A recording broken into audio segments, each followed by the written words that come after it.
Good morning, everybody. It is my pleasure to welcome you all to the UCLA Child and Adolescent Psychiatry Division Grand Rounds. Today, we are in for a treat as our very own child fellow, Dr. Oby Ekwueme, will be presenting on the role of social media as a place for mental health education and social connection for marginalized communities. Dr. Ekwueme was born in Minnesota and raised in Wisconsin by her parents who had emigrated from Nigeria. Dr. Ekwueme earned her bachelor's in psychology at Notre Dame and a dual MD MPH degree at Northwestern, where she was involved in research examining the experiences of minoritized adolescents' mental health and exposure to online racism, specifically focused on the role that activism serves as a coping mechanism. Throughout her education and training, Dr. Ekwueme has been dedicated to mentoring minoritized high school students, college, and medical students, and has worked to create a positive community for minoritized students wherever she has gone. During her psychiatry residency training at Yale, Dr. Ekwueme was actively involved in the Anti-Racism Task Force and the Rebellious Psychiatry Committee by helping to coordinate a conference on the intersection between mental health and social justice. As a child psychiatry fellow at UCLA, Dr. Ekwueme has been serving as the chief of Justice, Equity, Diversity, and Inclusion.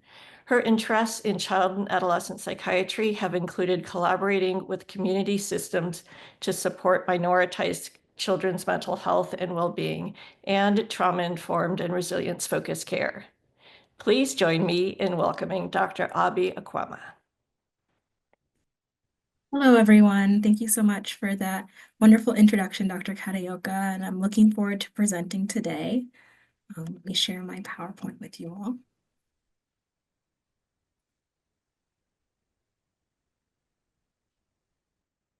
So my Grand Rounds presentation today will be on the role of social media on adolescents' communities and mental health. One of the reasons I decided to talk about this actually came a few months ago in January when I was talking to a patient right before the TikTok ban was happening. And I remember them talking about how they were really stressed and anxious about the idea of losing their online community.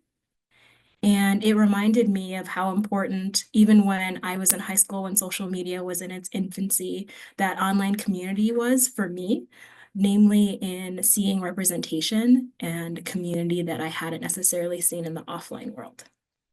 I have no disclosures for today.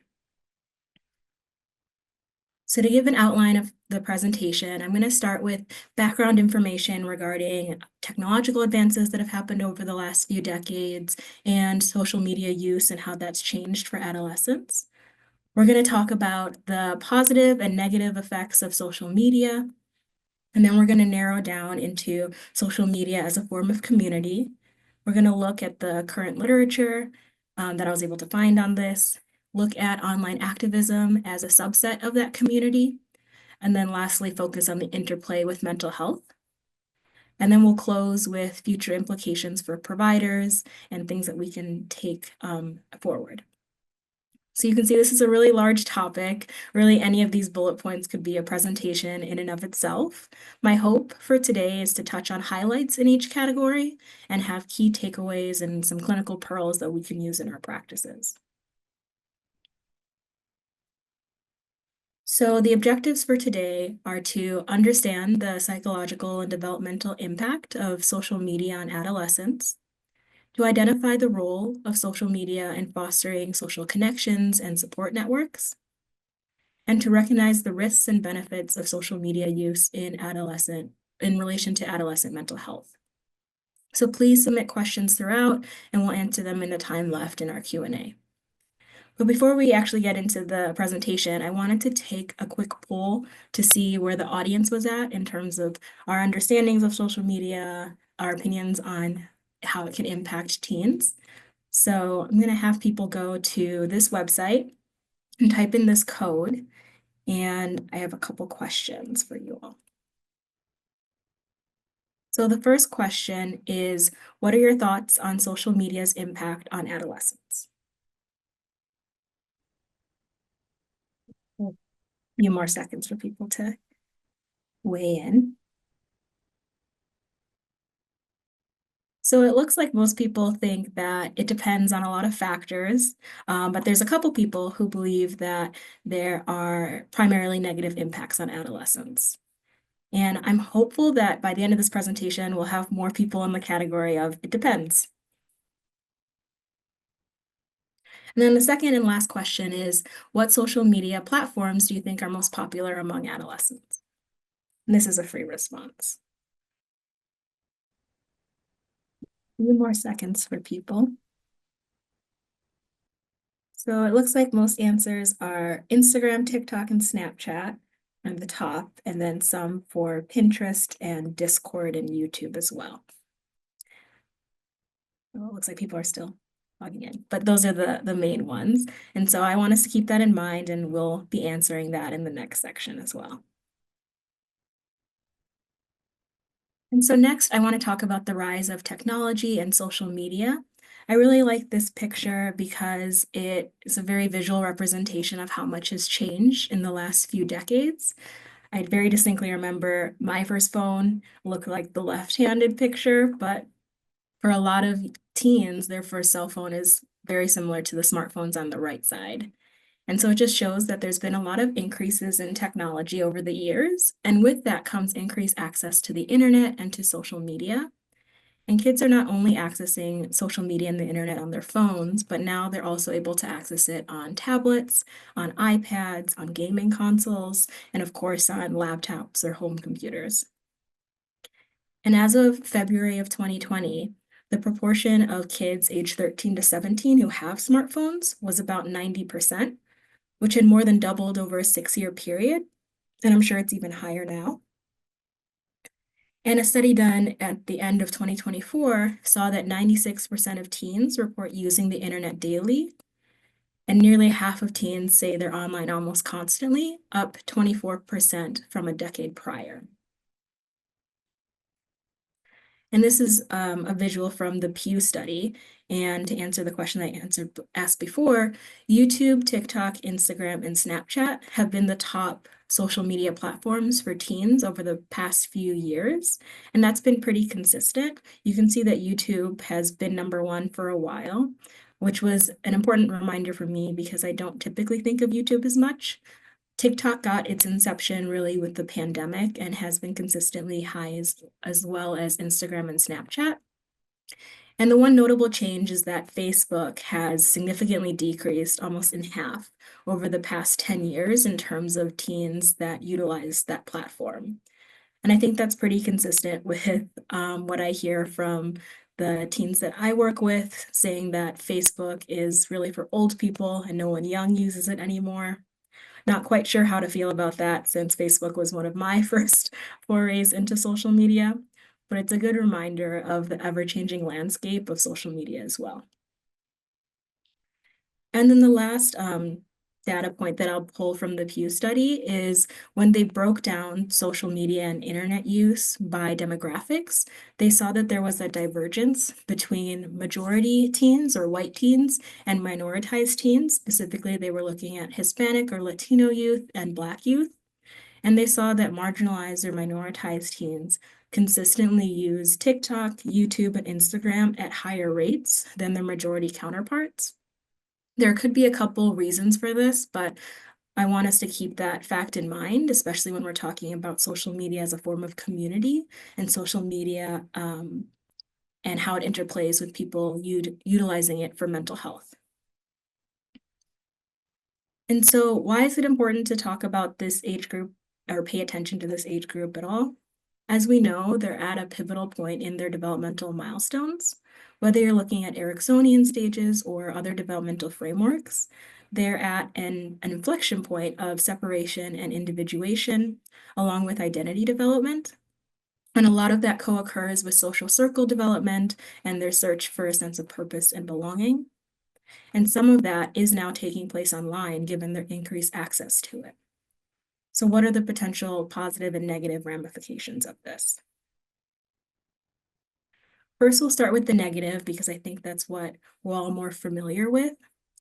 So studies have shown that youth who spend time online were more likely to have body image issues and disordered eating patterns, along with increased exposure. and subsequent suicidal ideation and self-harm. I think that's pretty consistent with what we see, especially in the inpatient or emergency room setting. Studies have also raised concerns about the risk of contagion of psychiatric symptoms.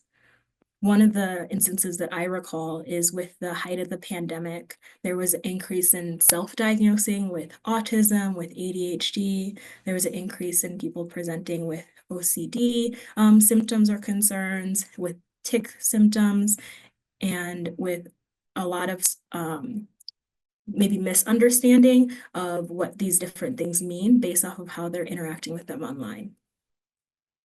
And then when asked themselves, teens often felt that social media diminished their quality time with family and friends, leading to emotional detachment. And a 2020 review suggested that media multitasking is associated with negative effects on cognitive control, academic performance, and social emotional functioning. And then lastly, reduced social media use has been correlated with improved psychological outcomes. All of this led to, in 2023, the US Surgeon General issued an official statement highlighting the potential risks posed by social media to adolescent mental health as an urgent public health issue. And the statement advocated for more awareness, better regulation, and active efforts by parents, communities, and tech companies to minimize the risks of social media while promoting a healthier online environment for youth. And so what are some potential positive effects of that healthier online environment? Social media can enrich social spheres, provide an arena for individuals to seek health information, find targeted support, and form helpful communities. It can also reduce isolation, improve social skills, provide a platform for continued communication, and serve as a distractor from external stressors such as academics and home life. And when asked, adolescents said that social media can positively contribute to their well-being through supporting social engagement and enabling access to peer support, thus creating and strengthening friendships.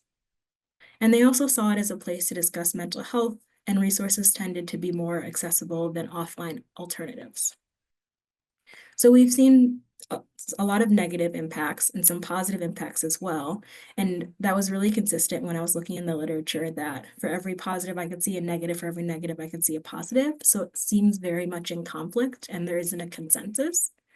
And I think this was perfectly encapsulated by a 2017 study that postulated that social media use may be experiencing the effects of moral panic, akin to video games, comic books, and rock music, and suggested that research should focus on the behavior of individuals as opposed to generalizing to a whole. And there were a couple other studies that corroborated this, stating that there are too many variables involved to fully understand this dynamic relationship. And when looking at the individual, there's certain factors that can give a better sense of if there's going to be more positive or negative impacts for that youth. One of those variables is active social media use, such as posting or actively engaging online, was more likely to lead to high life satisfaction than passive social media use or just scrolling was more likely to predict loneliness and poor life satisfaction. They also saw that teens with high self-esteem, effective parental management of internet use, and higher digital resilience were all seen as protective factors and more likely to benefit from the positive side of social media, whereas teens with pre-existing anxiety or depression were more likely to be vulnerable to online harm. And then when asked themselves, teens were able to have a lot of insight in their social media use and what they can get out of it. They see it as something that's permanent part of their lives now, and there's both pros and cons.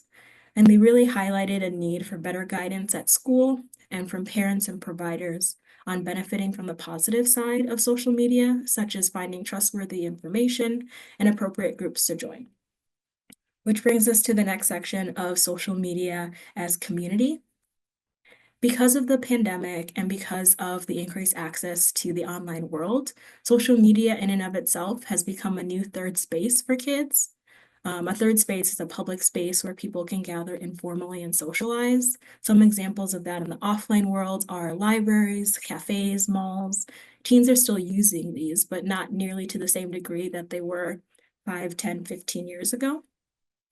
And when I was looking at the literature on the community aspect of social media, there wasn't as much, but it was seen that within certain populations, there's a sense that social media helps build connections and bolster our identities for youth that may not find the same in the offline world.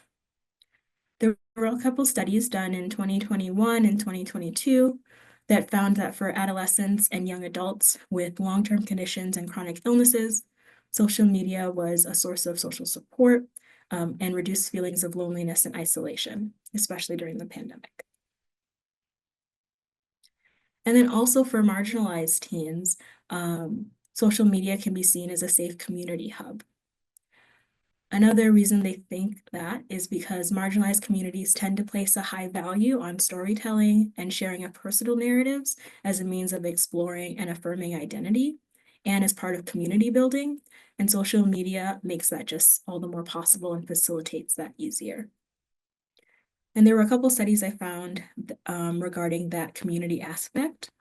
In 2022, there was an Australian study that sought to understand social media use among Muslim teens and transitional age youth.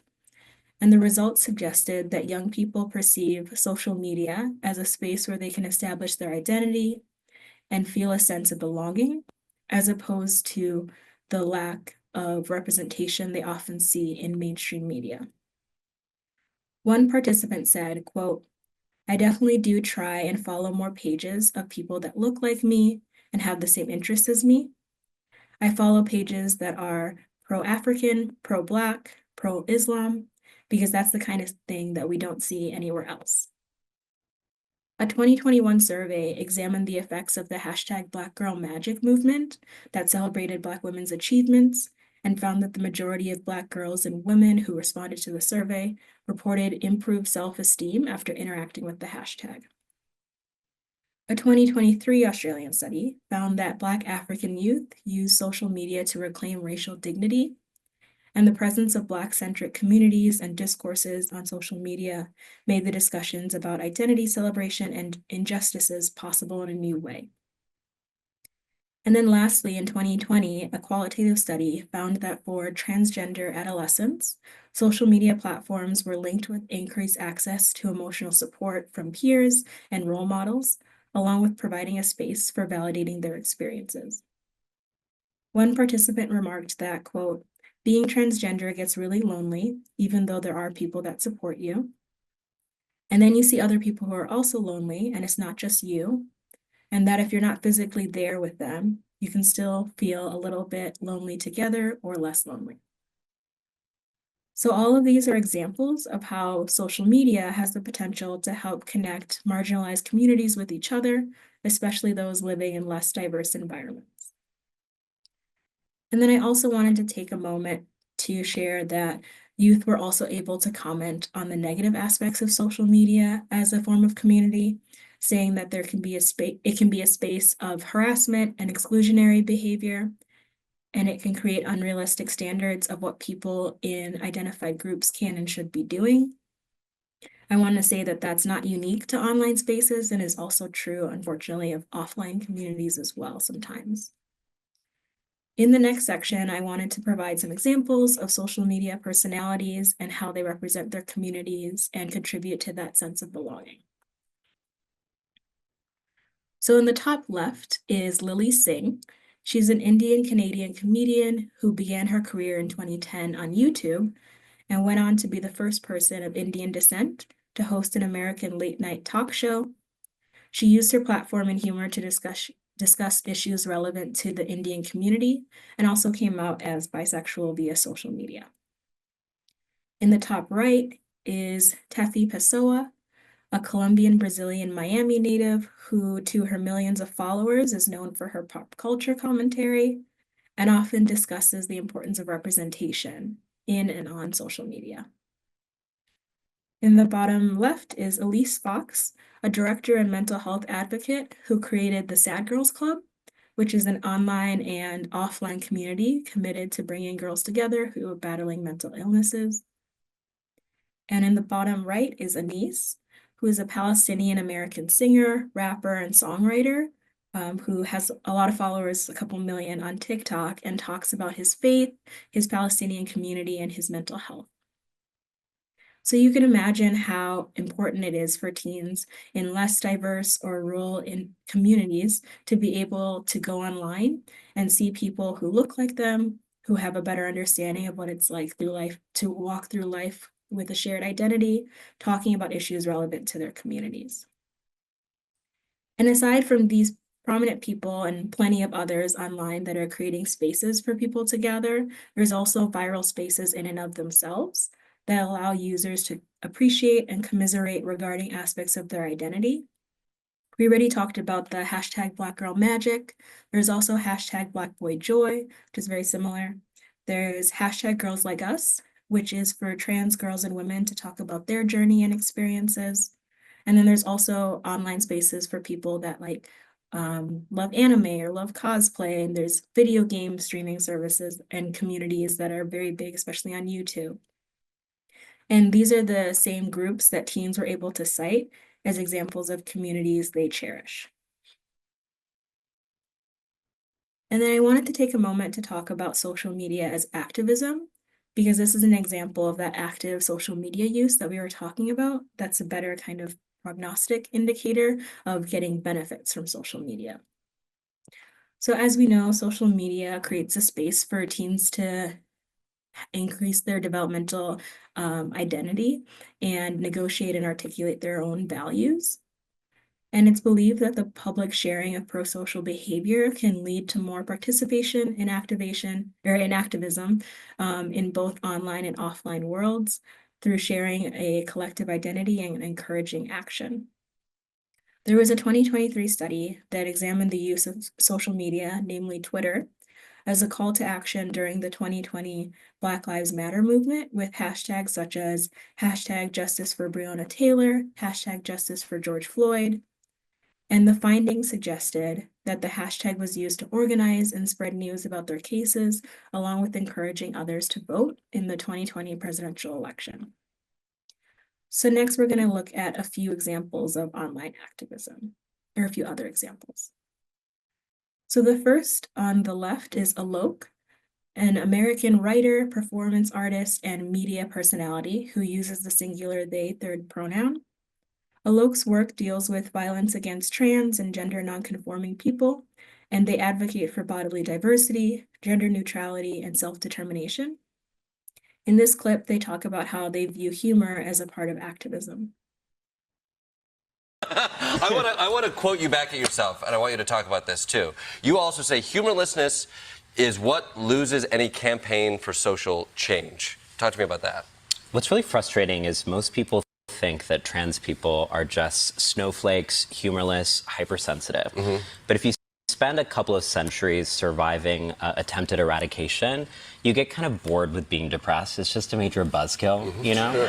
So then you just have a lot of time on your hand to do something else. And so you start like cracking jokes or whatever to survive. And then you begin to realize actually maybe part of the oppression is keeping you miserable, because whenever you're in a space that's comedic, that's a space of possibility and expansion. And so what I started to realize in my own life was there are powers that be that want me to hate myself and to be sad. And what's profoundly rebellious when you're a marginalized person is recognizing that people might have the ability to take your rights, they might have the ability to take away your safety, but they can't take away your joy.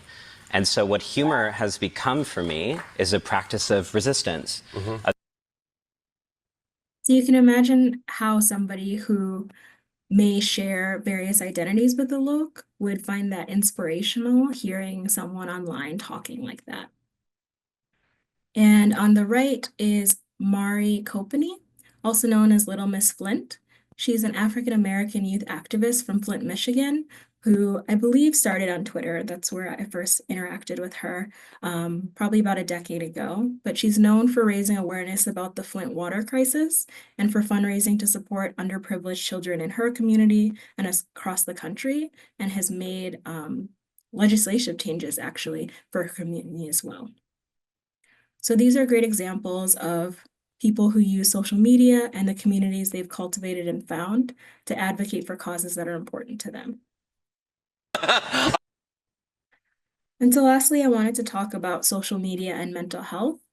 This could really be a topic in and of itself, and there's a couple different ways to have this conversation.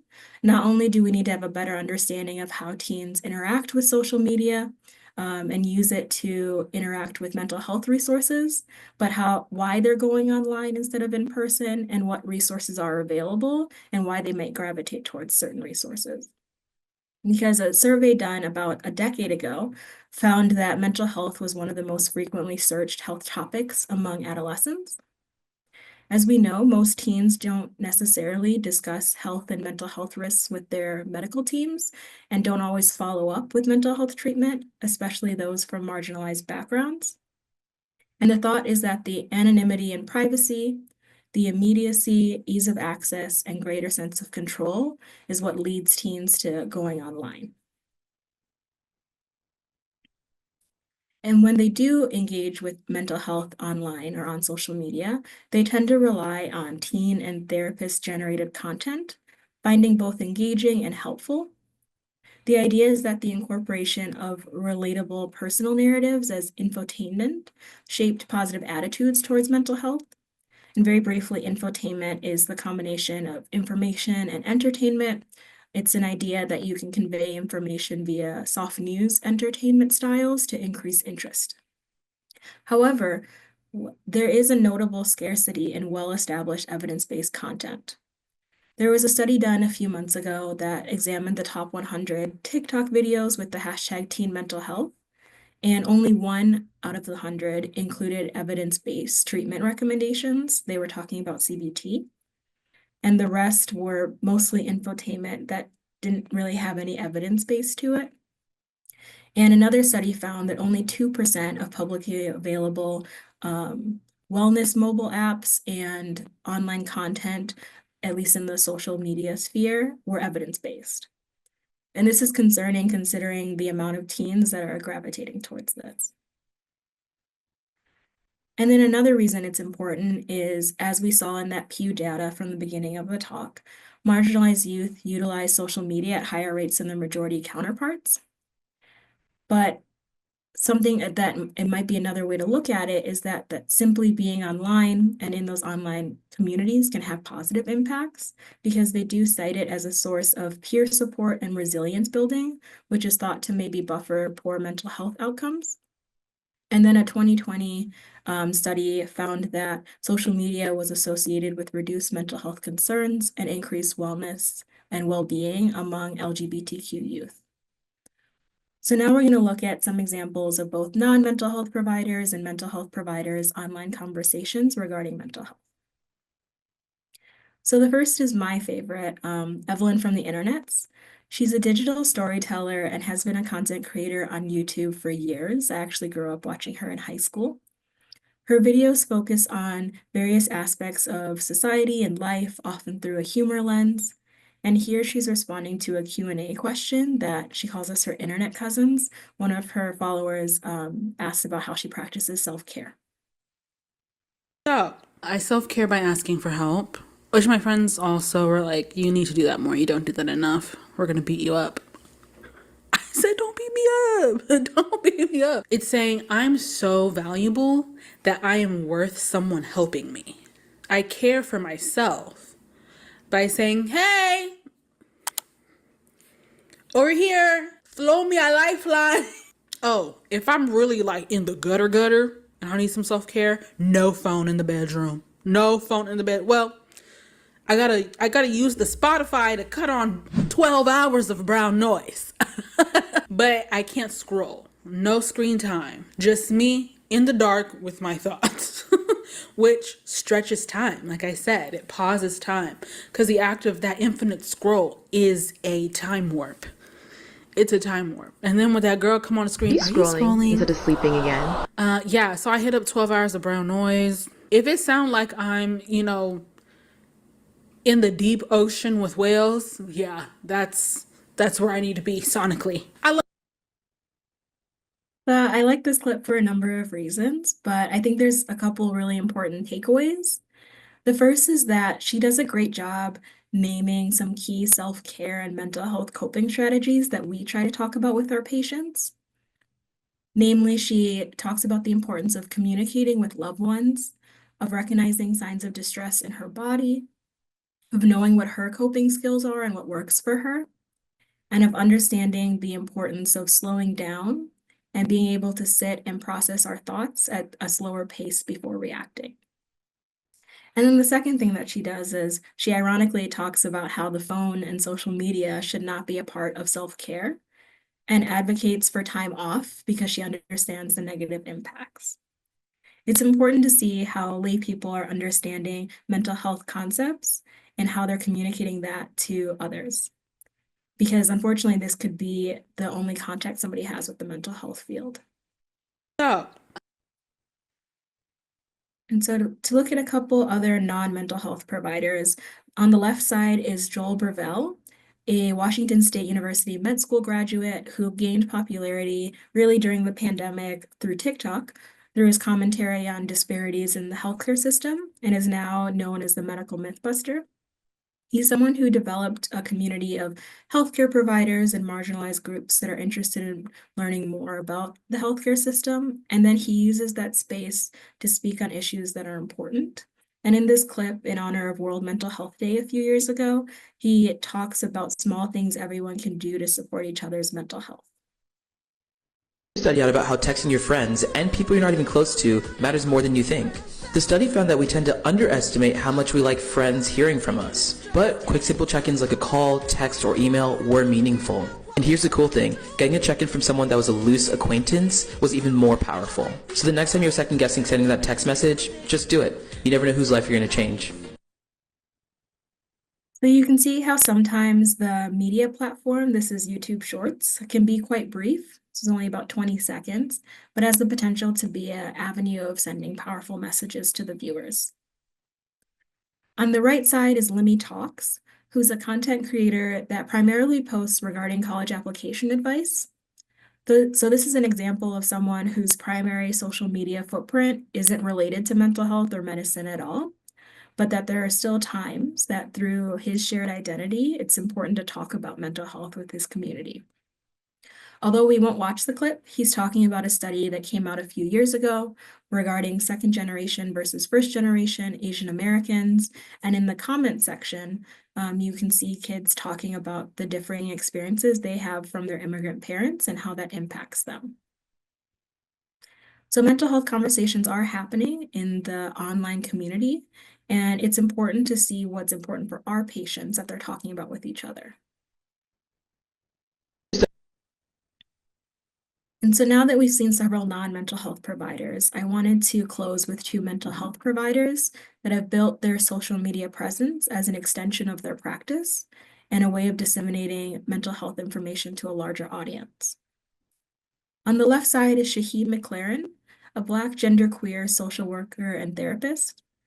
Shaheem uses their platform to address a wide range of social and mental health issues that impact people of color, patriarchy-impacted people, and members of the LGBTQ+ community. Shaheem has built a loyal following around their mental health advice.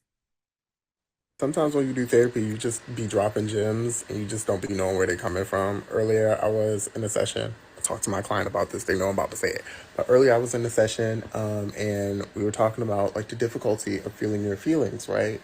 How sometimes it's like you really want to avoid feeling the difficult feelings. And I was just telling them, like, just because you learn how to swim, it doesn't mean that the waves like stop being big sometimes. Hear me out. Hear me out.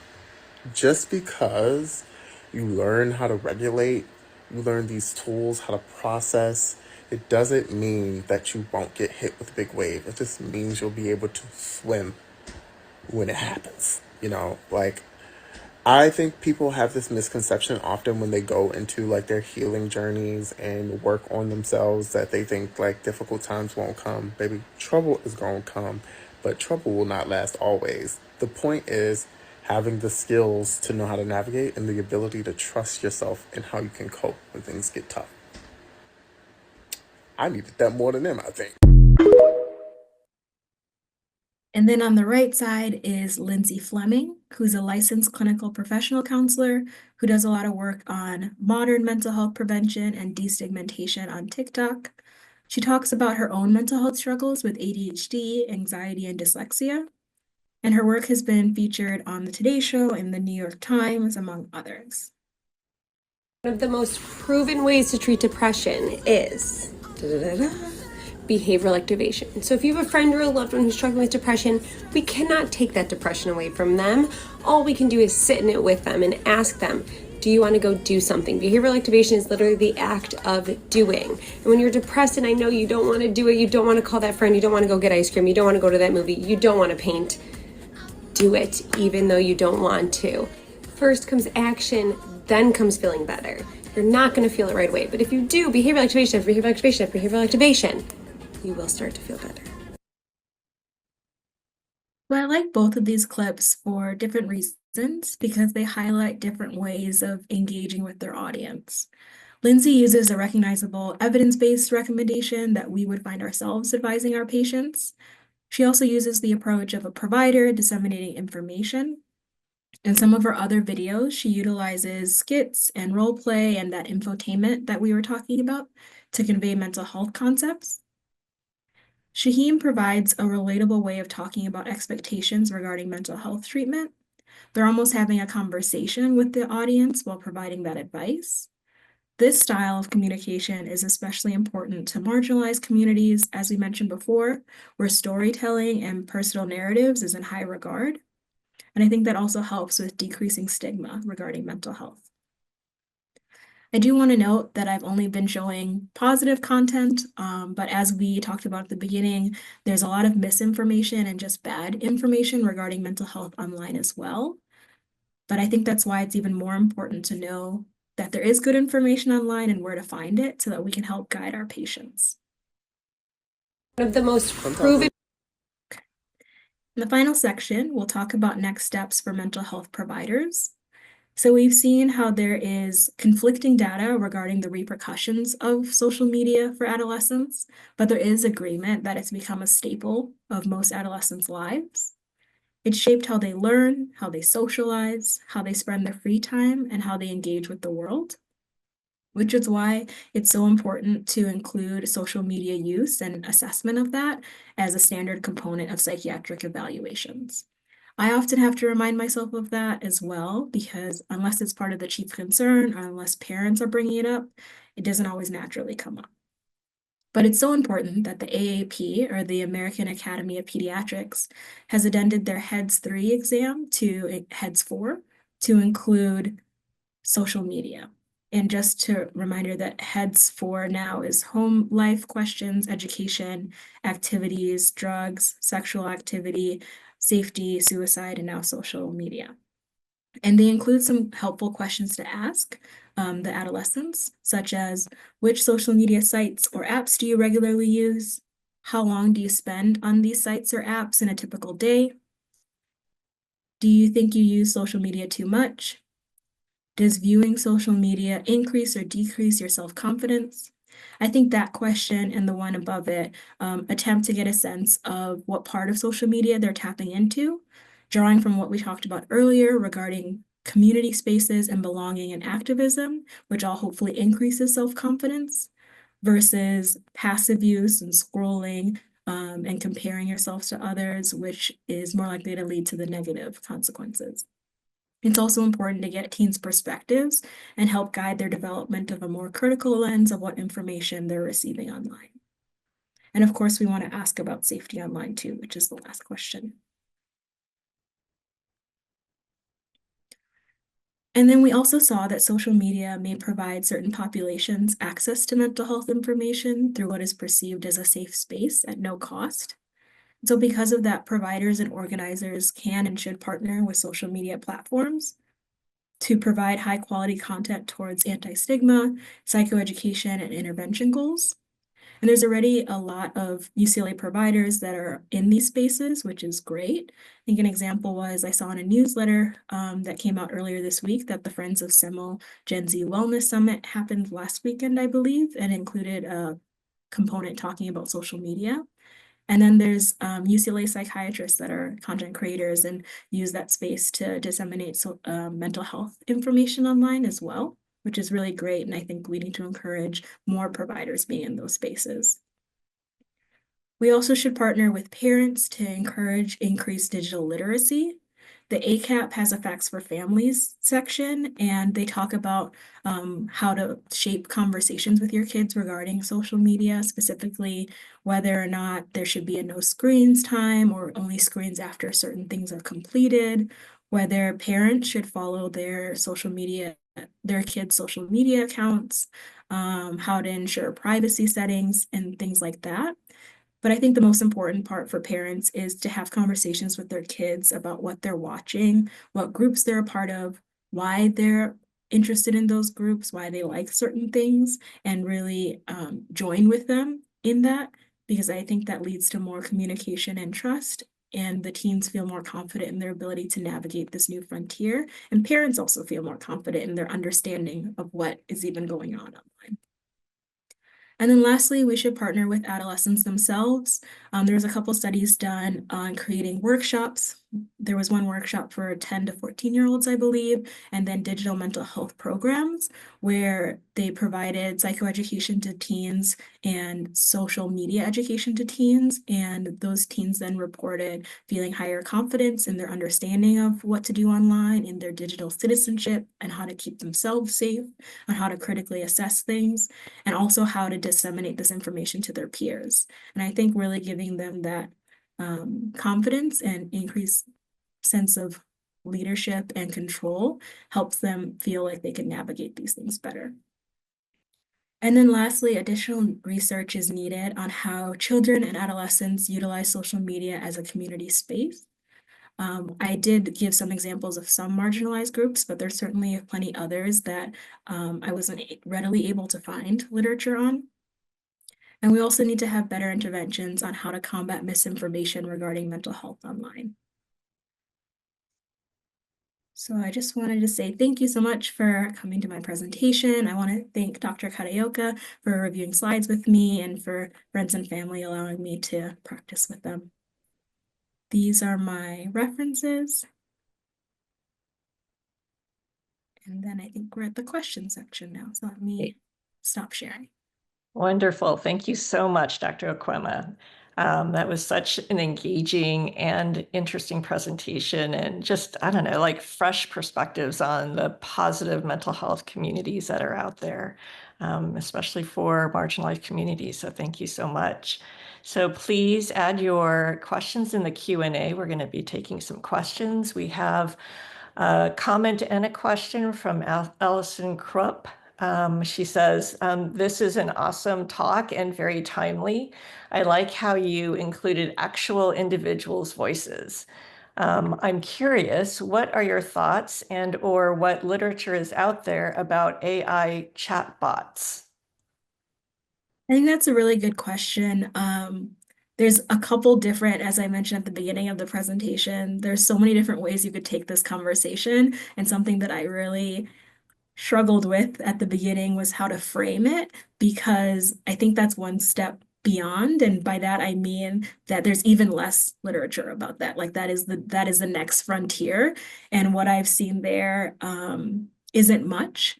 I would say from like anecdotal experience, I've had teens and patients that have interacted with kind of AI chatbots online, and I think we need to hold tech companies more accountable and how to monitor those spaces, because that can be really the negative aspect that we were talking about of the bad information and misinformation, and not really having flags or having safety measures in place if teens or adolescents or children are using those chat rooms, chat bots to disclose information. What do we do with that? And also to make sure that the AI itself isn't necessarily negatively steering people.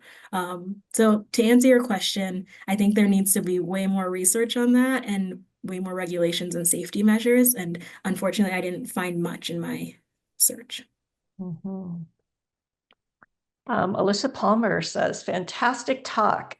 I love how you highlighted the positives and negatives. I often get a lot of questions from parents about how help creating household rules around engagement with media.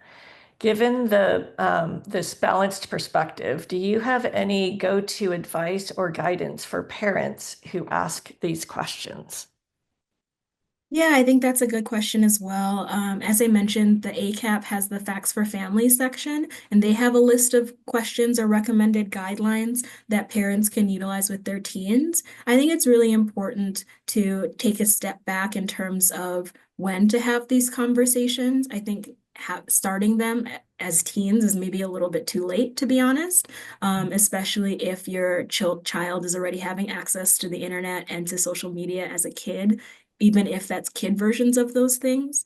And so I think having those conversations earlier about setting expectations, and limiting screen time and things like that are important earlier, so that by the time you get to the teen years, there's already this understanding and it doesn't have to start as a fight. And I would also encourage parents to continue to be curious about what their teens are doing. I think there is a probably generational divide, I think, regarding social media, and it's all bad and there's nothing good and everything bad happens from being on your phone. And not that I disagree that being on your phone is probably can lead to some negative consequences, but unfortunately, it's a staple of the world that we live in. So understanding why your teens are on their phone so much, what they're watching, maybe engaging in it, because as we've seen, a lot of it is identity based and community based, and some of that might be a community that the parent also is a part of. And so having interest and curiosity, I think, helps guide these conversation and helps decrease the potential tension and conflict that can come in these conversations. Yeah, I think that's like so important, that last piece that you talked about, encouraging parents to share in the social media and be curious about what their child is watching. I personally have experience with that, having had a daughter who shared about their identity through media. And it was just, I think a great shared moment and helped to really strengthen our relationship. So thank you for that. Um, Also had a question about what recommendations you would have, you would give an adolescent patient who has pre-existing anxiety, but wants to engage in activism online. That's a really good question. Um, I think that one of the things that I would be cautious about is making sure that they have an understanding of like digital literacy and understanding that the kind of cyberbullying and the negative aspects of social media likely are going to happen, and having a plan in place for how do I know when it becomes too much, when it's coming at like the price of my mental health, and how to take a step back. But I do think activism is a really not necessarily maybe protective factor, but a strength, and can help people's mental health as well too, especially for marginalized groups. That there's, the saying of strength in numbers, and for a lot of these groups, you don't have the numbers in the offline world. And that can really be helpful for people too. So not to discourage people with pre-existing anxiety from using social media as a form of activism, but maybe having a plan in place for, and check-ins, depending on who's having this conversation, the parent or the mental health provider, check-ins with the teen about, how are you doing? Where's your mental health at? Maybe we need to take a break, and knowing that that's okay and you can hop online again. It'll always be there. Yeah, yeah, good point. Yeah, and I was struck by your comment that although, these shared spaces have value unto their own, that there was so little evidence-based kind of practices out there that were being shared. I wonder if you have any thoughts about that, and if there's anything, that we could be doing to improve that. Yeah, I think that is where there's a lot of providers that are already online and having a part of their practice be disseminating that evidence-based treatment. So encouraging more people to do that, and for those of us that may not be as comfortable posting online ourselves, knowing who those are, to be able to offer that as kind of a counter resource for patients when they come into our office or when they express interest in using social media to access mental health resources. Yeah, and I guess, it kind of makes me think about the old school peer health leaders on high school campuses. and how, they're kind of specially trained youth who can interact with their peers on campus. I wonder also if there's, a role for that, because it seems like some of the, potential outreach and engagement with youth are other youth, and kind of them saying it in their own voice and expressing, their own stories, but kind of with that evidence base kind of practices in mind. Yeah. Yeah. Well, thank you so much. This has been really enlightening, very fun to see all the, kind of examples that you showed. Really, I think expanded our thinking about social media, since so much of what we hear and think about and read about is, all negative, whether it's cell phone bans or TikTok bans, to really celebrate the positive aspects of it, especially since, our youth live on social media so much. So thank you so much, and look forward to our next grand rounds. Thank you, everybody, for attending.